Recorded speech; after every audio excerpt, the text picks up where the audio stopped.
Hello, Sandra, in Canada. Hi, Alexandra. You look beautiful. How are you? Oh, the same. And how are you? I'm very well. And you are going to come to Prague next week already. And you are going to speak at two conferences. And Yeah. the main conference is on 22nd of July. It's in Prague, in Lucerna. And you will speak especially about NIBIRU Flyby preparedness. Especially the psychological preparedness, but you will also take question answer and you will discuss other subjects. And then the main conference, the main speech will be on 21st of July in Hotel Radisson Blu, Alcron in Prague. And I show a little bit the banner. And could you introduce yourself a little bit and speak about your speeches? And Sure. Firstly, thank you. Thank you for all the work you do and for having me on this. I'm a longtime counselor in a little town in Ontario, and I stumbled across satanic abuse and ritual abuse while I was trying to work with people who had been sexually abused. In those days, we didn't believe sexual abuse, and so I set out to find some methods that would work to uncover the repressed sexual abuse, because I realized that was where the power was. You know, the power isn't in what we know, it's in what we've forgotten. That's the PTSD part, and that's the part that controls us, the stuff that we could not digest. So in working to uncover repressed sexual abuse memories, I absolutely stumbled across ritual and satanic abuse, which I did not believe for years. I really thought this was the line where people were crazy and they needed medication and hospitalization. But after a while, you realize they can't all be delusional in the same way. If you have 40 or 50 people telling you the same problem, there has to be a problem. And then my police reports disappeared when I complained about some things to the police. I had a death threat and other things. All the police reports disappeared. And at that point, you have to think there's something happening here that I wasn't seeing. So I worked quietly in my basement for basement office for 20 years or more, uncovering these things, and eventually started to speak about them. And the more you dig into this type of abuse, I mean, the horrors of satanic abuse are on, somewhat on YouTube with other things that I have said. I'll leave that part for today because it's awful. And I've said it before. And what you realize is that there are far more people who have been affected by this than you think. And people, generally speaking, they just want to get on with their lives, raise their children, pay their mortgages, go for a beer at the pub, these kinds of things. What we have to realize is that there are powers that are just gradually taking over the world that will affect all of us. And their end goal is to have a slave race. And they are, through a variety of means, chemtrails, food, frequencies, pharmaceuticals, water fluoridation, music, the music industry, the entertainment industry, and through television programming, and it really is programming. They are guiding us to be kind of a stupid group of people who will serve them, and their end goal is that there'll be a few billionaires at the top, a strong police force to keep the rest of us who have been dumbed down in order. And I do believe this has been going on for thousands of years, with the introduction of the interbreeding of aliens and humans. And I know that sounds really crazy, but there are a few things I want to bring in to support that. Firstly, I would ask your listeners to ask themselves what is convincing for them. And I didn't believe any of this either, but I eventually had to come to the conclusion that it was all true. And I have a list of 7 convincers. And if it's in the Bible, if it's scientifically proven, if it's in another culture, if I've heard it many times, if I've had my own experience with it, those are 5. You know, if there are other reasons, there's one other that I misplaced right now in my mind.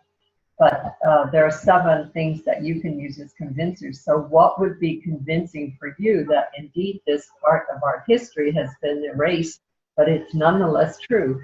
And if you read the Bible, there are several references to aliens and other beings.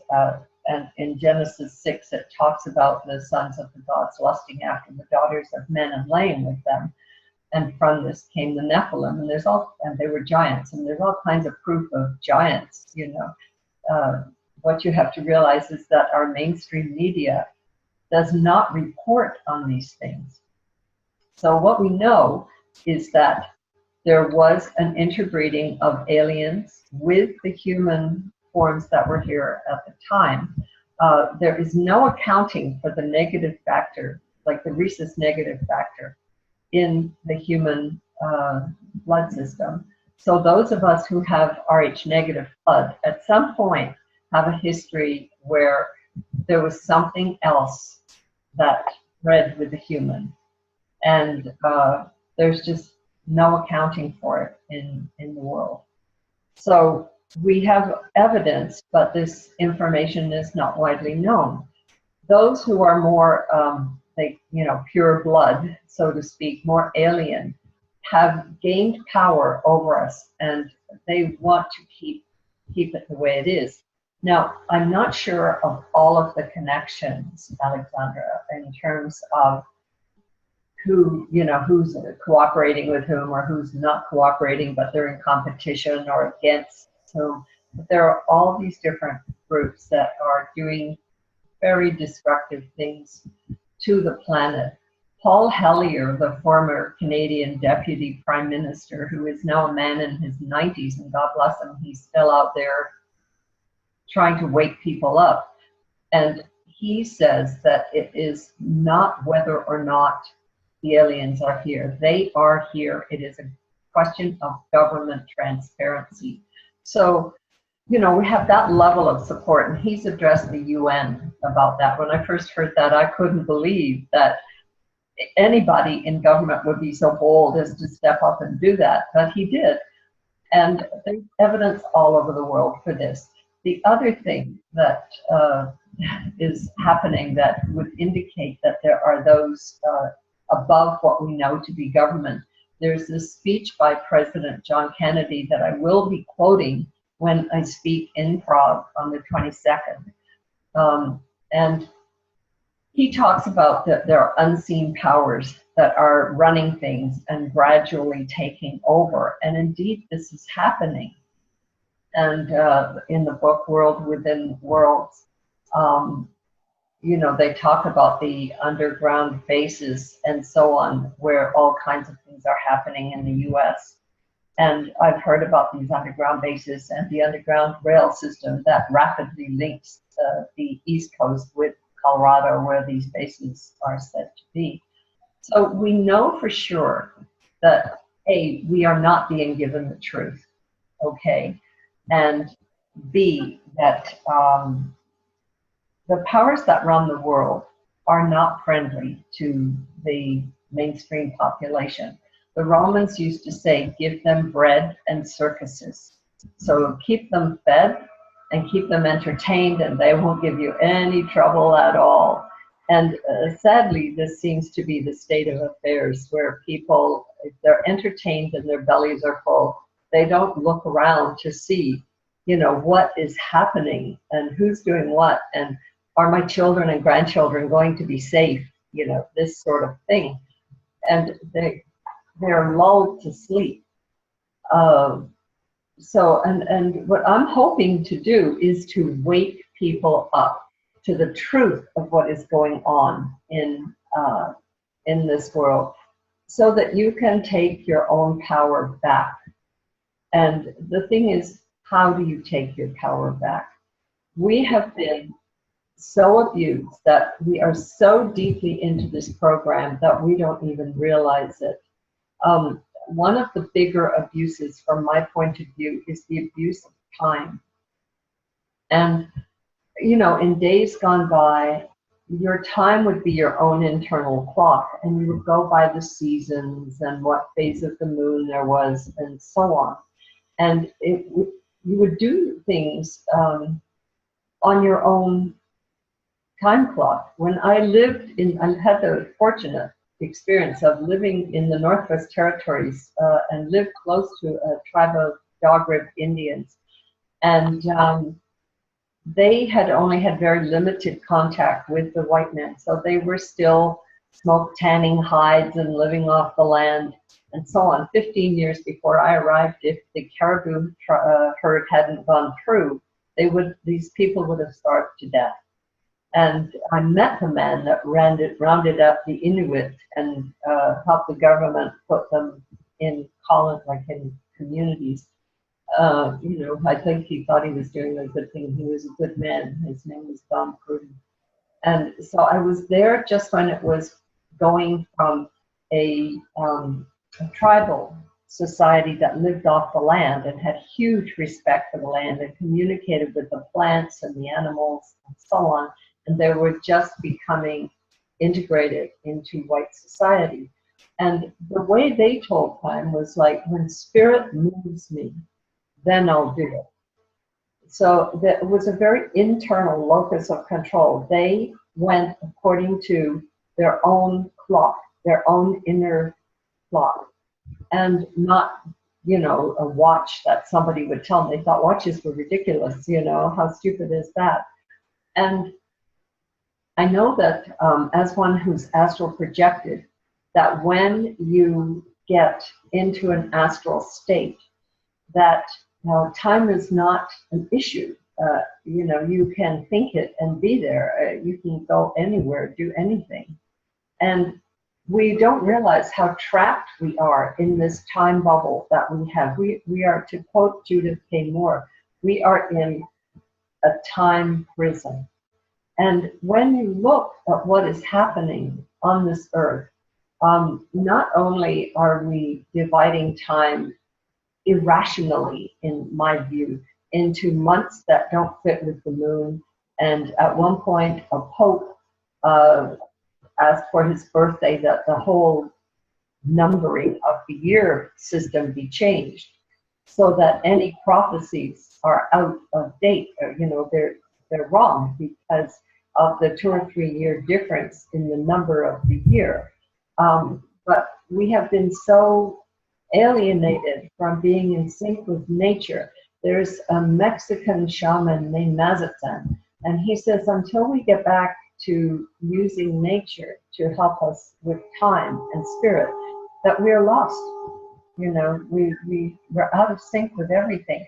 But of course, that is the goal of the Illuminati, is to alienate us from ourselves, from nature, from time. And when you look at how we use time, you know, one of my sons, when he was working in Germany, he was 2 minutes late for work one day, and the boss was like, "You are late." And he said, "But it's only 2 minutes, and usually he turned up early." And it's like, it didn't matter, you're late. 2 minutes. I mean, how much tension is that, you know? And when you look at professional sports, where they shave it down to 1/10 of a second, you're the winner and you won by 1/10 of a second, and you lost. There's all kinds of shame for you, you know. 1/10 of a second. I think everybody who shows up at the Olympics should get a gold medal. I mean, it's craziness. And we are so trapped by time and made so anxious by time. That is one thing that I think is really important. The other is, so firstly, get that internal locus of control. Learn how to self-reference. Excuse me. Excuse me. I talked myself into a dry throat.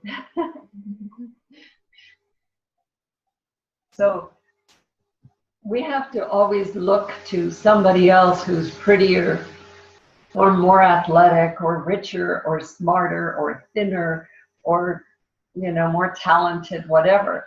And these people are being put before us night and day, you know, that they're the beautiful people. We suck, you know, we're terrible. It isn't the truth. Every one of us is beautiful and talented. And we just have to have faith in ourselves that has been so eroded by having to conform to societal norms, and we're told what to do and how to be. No, find yourself, find your internal locus of control. What's in your heart? What's in your mind? What talent do you have to bring out? Trust yourself. The other way that we are being controlled is by being alienated from our energetic systems. And we are not just a physical body, we are a spiritual body with energy in our aura and in our chakras, our assemblage point and our meridians. And when those things are in good shape, we think properly, we feel great, our muscles work, we have vitality, our organs work. But when those things are not working for us, then we get the concomitant problems, such as not being able to think straight, being confused, being hysterical or terrified in our feelings, with sickness and so on, that result from an energy field that isn't working properly. But we've been denied this information since for thousands of years. I'm convinced that the burning of the library in Alexandria was to preserve esoteric information into the hands of the few. And then, of course, we had the Inquisition, where 3 to 9 million European women, mostly, some men, but mostly women, were burned at the stake for knowing about these things. And then with the European imperialistic surge, they went around the world killing anybody who knew about this stuff. Now, why would they go to all that trouble? Maybe because it was so important. And one of the things that I have found in dealing with satanic ritual abuse is that, I mean, there are many, many groups out there that do things that are, they just go through the motions. They don't know really why they do it, they just do it. But there are some very powerful groups out there who preserve ancient knowledge, and they know how to get energy or gifts from a person, how literally to steal your soul. And we've been so led away from the energetic part of life that we do not realize how important that is, and that this life is really a test to see how spiritually, how much we can succeed spiritually. Dr. David Hawkins put out a book called Power versus Force. And if you haven't read Dr. Hawkins, it's really a valuable resource. And he put out something called A Scale of Consciousness, and I have a copy of it in this book. I've just written for permission to use it, but I'll do it anyway. And on this scale of consciousness, can you see that, Alexandra? From Map of Consciousness by Dr. David Hawkins. Yes. And on it, he puts the emotions in a certain order, starting with shame, guilt, apathy, grief, fear, desire, anger, pride, and courage, and going all the way up to acceptance, reason, love, joy, peace, and enlightenment. And, you know, there are steps for how to get out of each of those states and to progress to the next one. And the Illuminati and so on, those lower fourth dimensionals, believe it or not, they feed on our fear, our lust, our desire, our shame, our guilt. I mean, they want us in that lower region of vibration because that's when they can control and access us.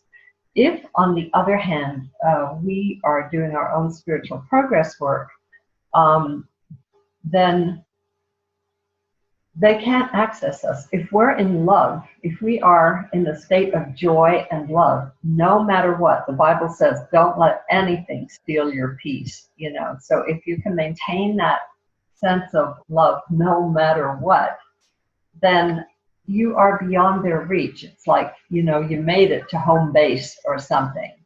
However, they want us in these very low regions, and those who control the world put out all kinds of movies, and like generally speaking, the whole population is affected by this stuff. But people don't see it. They specifically target people who are often the more talented among us, so they can steal their energy and their gifts. And Fran and myself have written a book called Healing Satanic Mechanisms.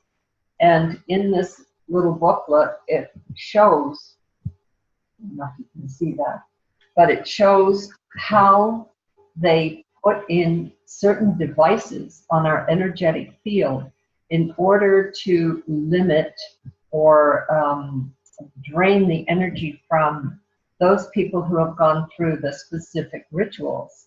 And, you know, the one thing I have to say for these people is they have a huge amount of ancient information and a huge amount of ability in terms of being able to control us energetically. And of course, there are the high-tech people. And I'm sure most of your viewers know that during Operation Paperclip, the Nazi war criminals were brought to the United States to train the CIA in torture, and that the CIA experimented on some 2 million Americans and Canadians in order to perfect these methods. And they used frequencies and electronics, high-tech things as well, in order to control populations.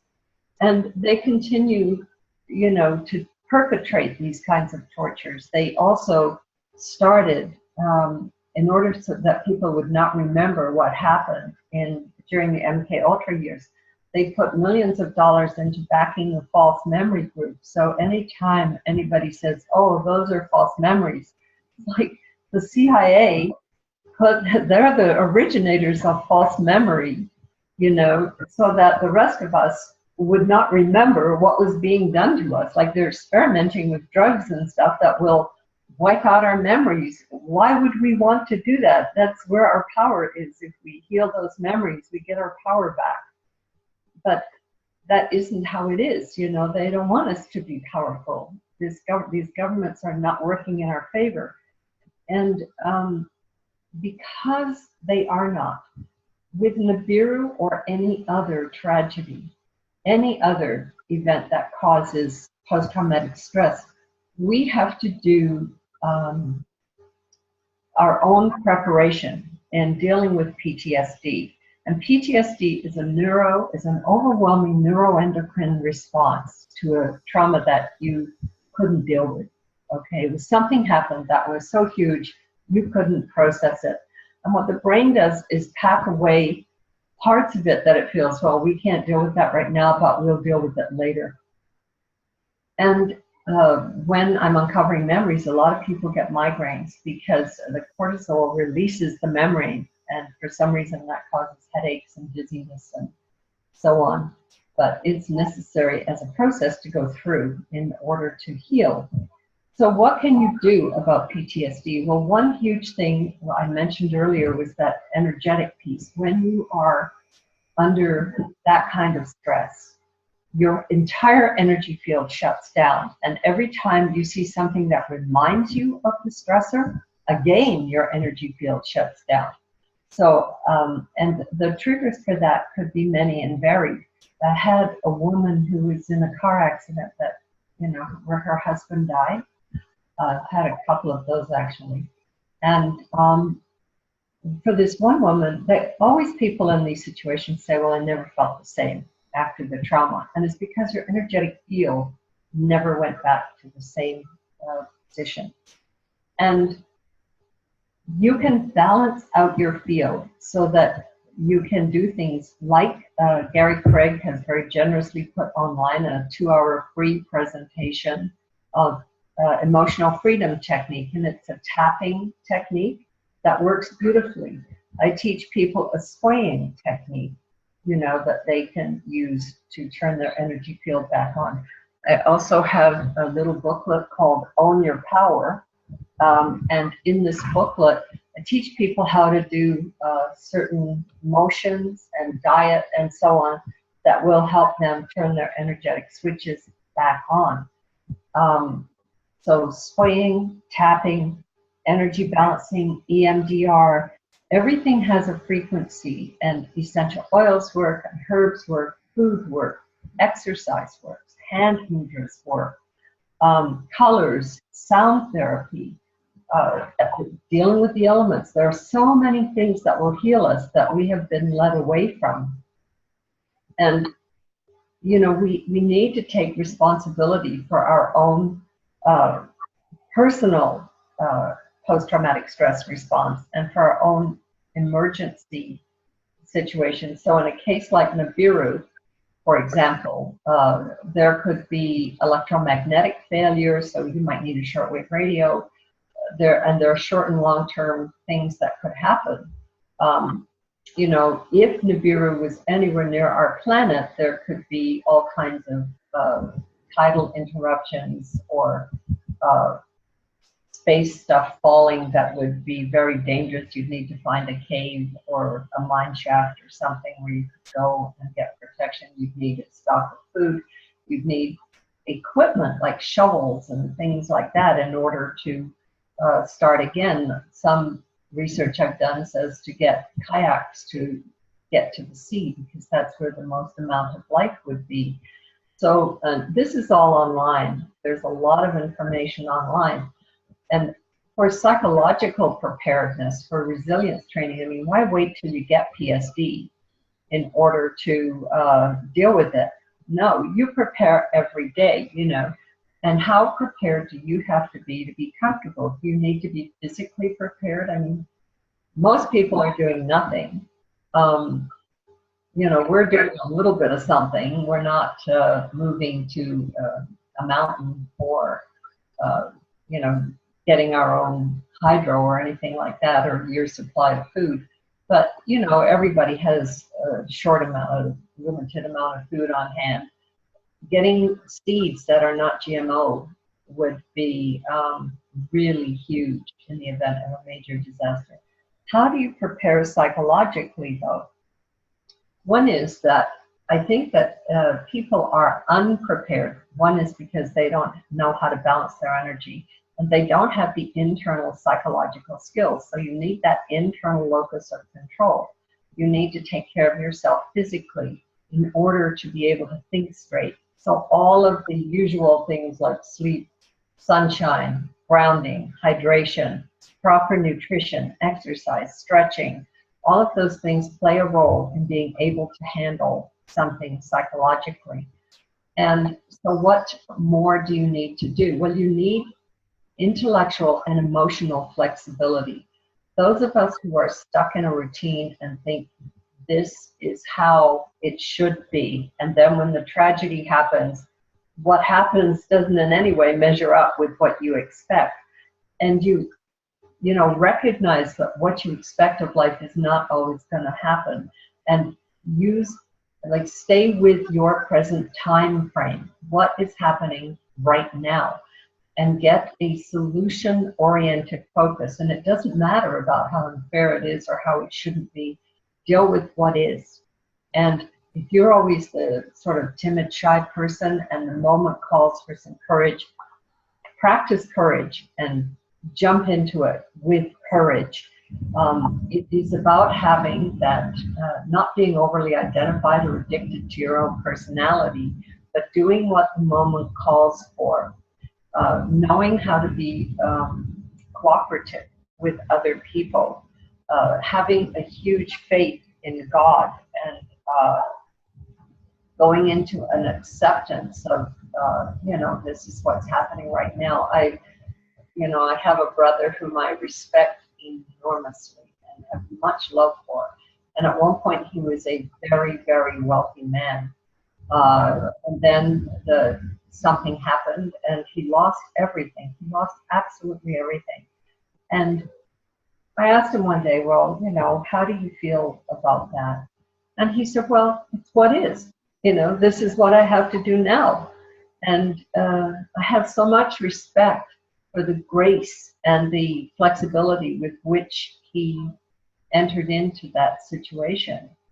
The other thing is to create harmony within yourself, like bring your own self into congruence, your mind, your body, your thoughts, your emotions, so that you are a powerful person. Have an optimistic point of view. Always be looking for, okay, here are the lemons, where's the lemonade, you know, and figure out what's the good side of this. And at one point, like I'm traveling this week, so I had my travel money put away somewhere, and I could not find it. And so I thought, okay, I'm just going to be cool about this. You know, I know it's around somewhere. If I don't find it at some point, you know, I'm going to find that money, and it will be a gift at the time. And maybe I'll need it more then than I need it now. I found it, okay, so good to go. But it's about seeing the positives and staying in that happy frame of mind. Having a faith really helps. And our churches have all been infiltrated and compromised by the powers that be. So we've been led down spiritual blind alleys where, you know, it's more about social action. And that's not a bad thing. I'm not saying that social action is a bad thing. I think it's a good thing. But it doesn't replace a deep faith that there's something in control of our universe, that it's moving along in an orderly fashion. Einstein said that the biggest thing you have to decide is it a friendly universe? And I think ultimately, for me, it is a friendly universe. There are a few clouds, a little bit of trouble in the way, but you keep your eye on that North Star. You know, in my speech, I mentioned that when the slaves were running away from slavery in the United States, they came to Canada, and they would run at night, you know, so they wouldn't be found. And the way they guided themselves to Canada was to follow the drinking gourd, you know, the Big Dipper with the North Star at the end of the handle. And they just kept walking towards that North Star. That was their goal, to follow the North Star into Canada, where there was no slavery. I mean, prejudice, yes. Worry, no. You know, people aren't perfect. So we have to have a North Star. What is our primary value? You know, without which nothing. You know, what do you stand for? And what do I stand for? And what does each person listening stand for? And so we have to figure that out. And when you have that personal relationship with the loving God, you know somehow it's going to work out. And you have to ask. The Bible says you have not because you ask not. And so you have to ask for help.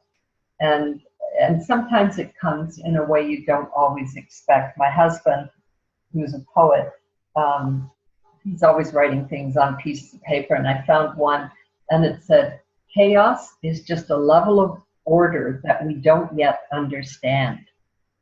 Chaos is a level of order that we don't yet understand. And I just thought that was beautiful. So sometimes I'm like, well, God, I don't really see why you're doing this or the point of this. But in the end, I have to trust. You know, I have to trust that it's working out okay. So another point in resilience training is to be able to handle your emotions. You know, to be in charge of your feelings. Like you and I, we are driving our own buses. You know, everybody out there is either out of control of their vehicle or totally, you know, driving their own bus. And get to know your emotions, be familiar with them, learn how to comfort yourself and how to talk in a beautiful, supportive way to yourself. And, you know, nobody does everything perfectly. So be hugely forgiving. There are all kinds of biochemical and electromagnetic wonderful things that happen when you forgive. I think we think that if I forgive, then my enemy, the one that hurt me so badly, gets away with it, you know. No, you don't forget, and you still have to be wary of that person. And I mean, there's some people I won't associate with because I know what they're capable of. Why should I do that to myself? But have I forgiven them for what they did to me? Yes.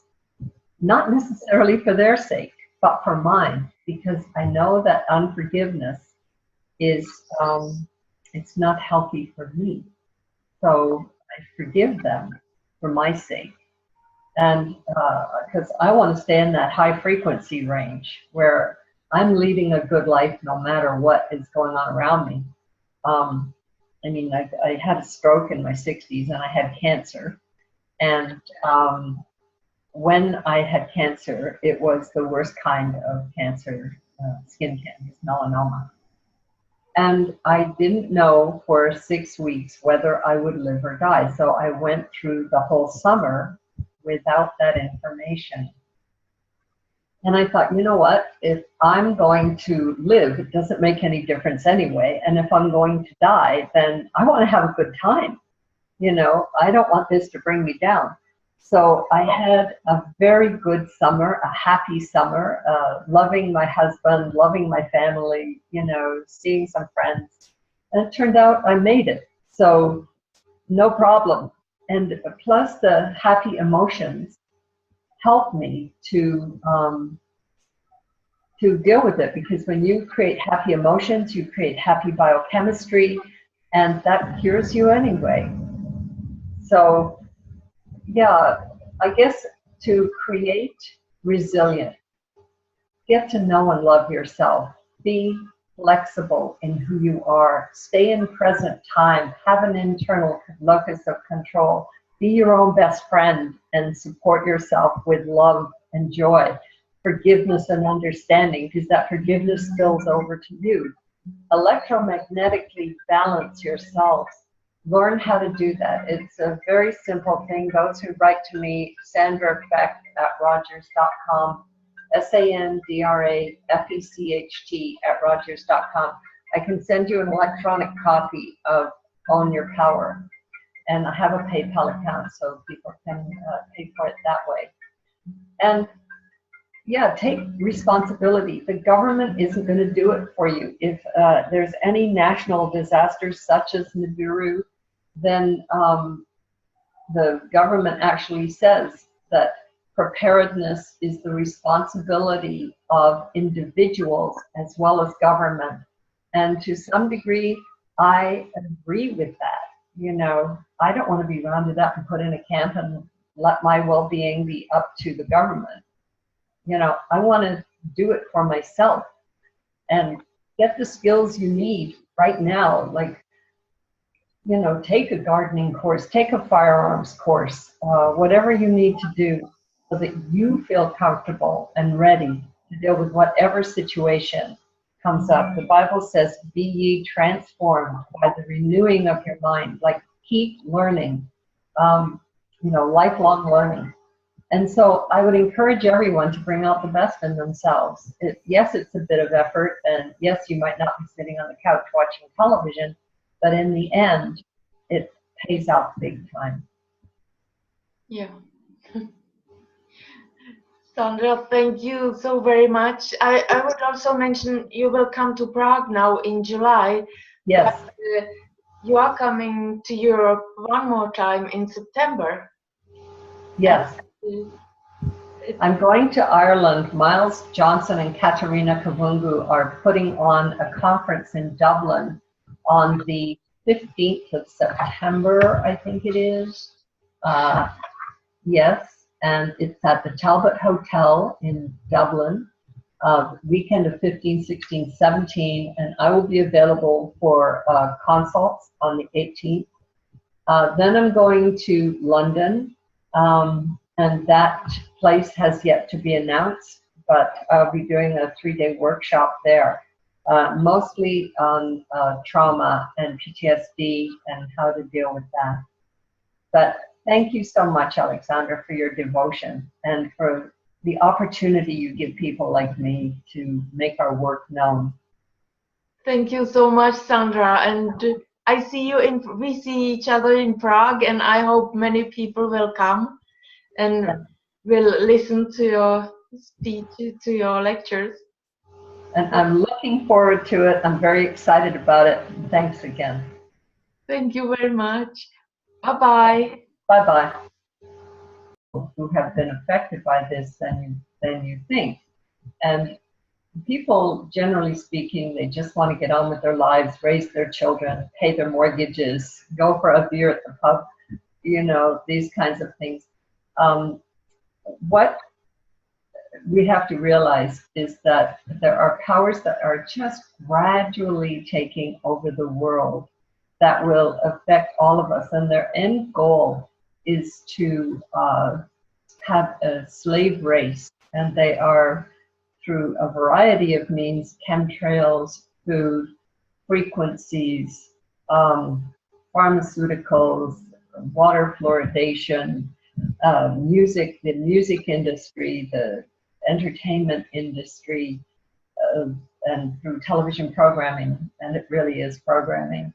They are guiding us to be kind of a stupid group of people who will serve them, and their end goal is that there'll be a few billionaires at the top, a strong police force to keep the rest of us who have been dumbed down in order. And I do believe this has been going on for thousands of years, you know, with the introduction of the interbreeding of aliens and humans. And I know that sounds really crazy, but there are a few things I want to bring in to support that. Firstly, I would ask your listeners to ask themselves what is convincing for them. And I didn't believe any of this either, but I eventually had to come to the conclusion that it was all true. And I have a list of 7 convincers. And if it's in the Bible, if it's scientifically proven, if it's in another culture, if I've heard it many times, if I've had my own experience with it, those are 5. You know, if there are other reasons, there's one other that I misplaced right now in my mind. But there are 7 things that you can use as convincers. But after a while, you realize they can't all be delusional in the same way. If you have 40 or 50 people telling you the same problem, there has to be a problem. And then my police reports disappeared when I complained about some things to the police. I had a death threat and other things. All the police reports disappeared. And at that point, you have to think there's something happening here that I wasn't seeing. So I worked quietly in my basement basement office for 20 years or more, uncovering these things, and eventually started to speak about them. And the more you dig into this type of abuse, I mean, the horrors of satanic abuse are on, you know, somewhat on YouTube with other things that I have said. I'll leave that part for today because it's awful. And I've said it before. And what you realize is that there are far more people. Hello, Sandra, in Canada. Hi, Alexandra. You look beautiful. How are you? Oh, the same. And how are you? I'm very well. And you are going to come to Prague next week already. And you are going to speak at 2 conferences. And the main conference is on 22nd of July. It's in Prague, in Lucerna, and you will speak especially about NIBIRU, Flyby, Preparedness. especially the psychological preparedness, but you will also take question answer and you will discuss other subjects. And then the main conference, the main speech will be on 21st of July in Hotel Radisson Blu, Alcron in Prague. And I show a little bit the banner. And could you introduce yourself a little bit and speak about your speeches? And Sure. Firstly, thank you. Thank you for all the work you do and for having me on this. I'm a longtime counselor in a little town in Ontario, and I stumbled across satanic abuse and ritual abuse while I was trying to work with people who had been sexually abused. In those days, we didn't believe sexual abuse, and so I set out to find some methods that would work to uncover the repressed sexual abuse, because I realized that was where the power was. You know, the power isn't in what we know, it's in what we've forgotten. That's the PTSD part, and that's the part that controls us, the stuff that we could not digest. So in working to uncover repressed sexual abuse memories, I absolutely stumbled across ritual and satanic abuse, which I did not believe for years. I really thought this was the line where people were crazy and they needed medication and hospitalization.